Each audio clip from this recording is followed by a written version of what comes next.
Vox, parole de vie. Colossiens chapitre 1. Paul, apôtre de Jésus-Christ par la volonté de Dieu, et le frère Timothée, aux saints et fidèles frères en Christ qui sont à Colosse. Que la grâce et la paix vous soient données de la part de Dieu notre Père. Nous rendons grâce à Dieu, le Père de notre Seigneur Jésus-Christ, et nous ne cessons de prier pour vous. Ayant été informés de votre foi en Jésus-Christ et de votre charité pour tous les saints, à cause de l'espérance qui vous est réservée dans les cieux, et que la parole de la vérité, la parole de l'Évangile vous a précédemment fait connaître.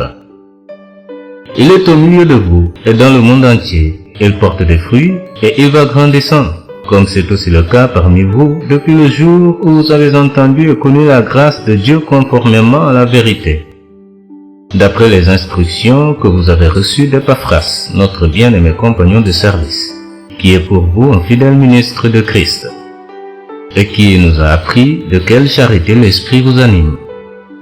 C'est pour cela que nous aussi, depuis le jour où nous en avons été informés, nous ne cessons de prier Dieu pour vous et de demander que vous soyez remplis de la connaissance de sa volonté en toute sagesse et intelligence spirituelle, pour marcher d'une manière digne du Seigneur et lui être entièrement agréable, portant des fruits en toutes sortes de bonnes œuvres et croissant par la connaissance de Dieu, fortifié à tous égards par sa puissance glorieuse, en sorte que vous soyez toujours et avec joie persévérants et patients.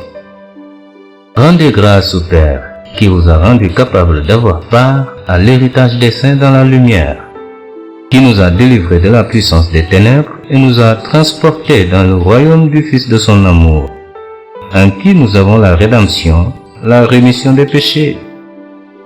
Il est l'image du Dieu invisible, le premier-né de toute la création, car en lui ont été créées toutes les choses qui sont dans les cieux et sur la terre, les visibles et les invisibles, trône, dignité, domination, autorité, tout a été créé par lui et pour lui. Il est avant toutes choses, et toutes choses subsistent en lui. Il est la tête du corps de l'Église, il est le commencement, le premier-né d'entre les morts, afin d'être en tout le premier. Car Dieu a voulu que toute plénitude habitât en lui. Il a voulu par lui réconcilier tout avec lui-même, tant ce qui est sur la terre que ce qui est dans les cieux, en faisant la paix par lui par le sang de sa croix. Et vous qui étiez autrefois étrangers et ennemis par vos pensées et par vos mauvaises œuvres, il vous a maintenant réconciliés par sa mort dans le corps de sa chair, pour vous faire paraître devant lui saint, irrépréhensible et sans reproche, si du moins vous demeurez fondés et inébranlables dans la foi, sans vous détourner de l'espérance de l'Évangile que vous avez entendu, qui a été prêché à toute créature sous le ciel, et dont moi, Paul, j'ai été fait ministre. Je me réjouis maintenant dans mes souffrances pour vous, et ce qui manque aux souffrances de Christ, je l'achève en ma chair pour son corps, qui est l'Église.